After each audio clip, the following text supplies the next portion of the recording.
Hi everyone, welcome back to another episode of Tastefully Balanced. I'm Miriam, and today I wanted to share with you a really easy cranberry pecan banana bread.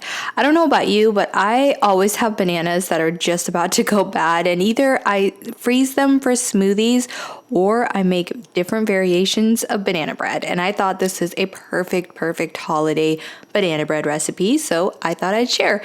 So if you guys love easy baking recipes, please hit that notification bell, subscribe, and keep watching.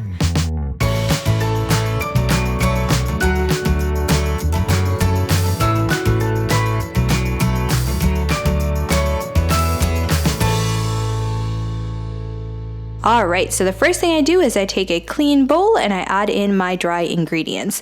In this case, it's just regular flour, baking soda, and salt. Then I take a fork or something else and give it a good mix. Just want to make sure that you don't have any of the clumps of the baking soda or the salt. So next I'm going to mash my bananas, and my bananas, you can tell, are pretty brown. And I feel like that makes the perfect banana bread because it becomes super sweet just naturally from the bananas. So I have a masher that I love using to mash all of my bananas. I like to use 4, but you could have 3 possibly if they're bigger bananas, but 4 is usually my go-to. And then in a separate bowl, I like to crack in an egg and a little bit of vanilla extract. Give that a good whisk and you are good with your wet ingredients. Set that aside. And now we're gonna work on creaming our butter and sugar. In this case, I actually don't have a microwave, and so when I'm preheating my oven, I toss in my butter in my bread pan and let that melt. So then I add some brown sugar to it and give it a really good mix. And that's it. I add in my bananas now, and I'll also add in my egg and vanilla extract, and that is all of your wet ingredients. Super easy, and that's exactly how I like it.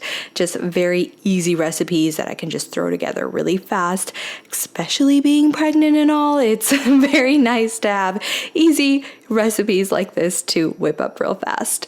So give everything a good mix, make sure all of the banana pieces are running throughout, and now you are good to add in your dry ingredients to your wet.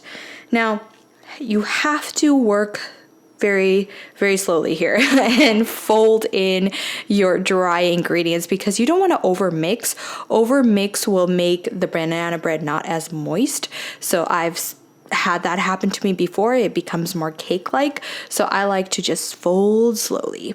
And then the last thing you want to add in is your cranberries, fresh cranberries, not the dried. The dried will make it way too sweet, but the fresh ones are perfect. And then your crushed pecans. You can also add in walnuts. That would be good too, but I think cranberry pecan just goes really well together. And then you just put it in your cake pan or your loaf pan that I've already greased up because I preheated my oven with the butter in it. So now I like to top it off just to make it a tiny bit prettier with some extra fresh cranberries. And then also, just for a little added fun, I like to add in this sugar. It's larger crystals so that it really just makes a very nice crust. And there you go. That is my banana bread. And you can see a piece is missing because my husband could not wait. And so he took a piece. But I just wanted to cut through and show you just how beautiful the banana bread is. You've got the cranberries running through, you've got the pecans running through, and it's just so nice and moist and soft and just this is my favorite banana bread recipe. I've been making it for years, and actually it's my recipe from my original blog. So I love it. Easy. You have to give it a try. Alright, there you guys go. That is my very easy cranberry pecan banana bread. It comes together really quickly, and honestly, you probably have most of these ingredients already on hand. So if you guys love easy banana bread recipes, please hit that notification bell, comment, like, share, and subscribe. And as always, live life tastefully balanced.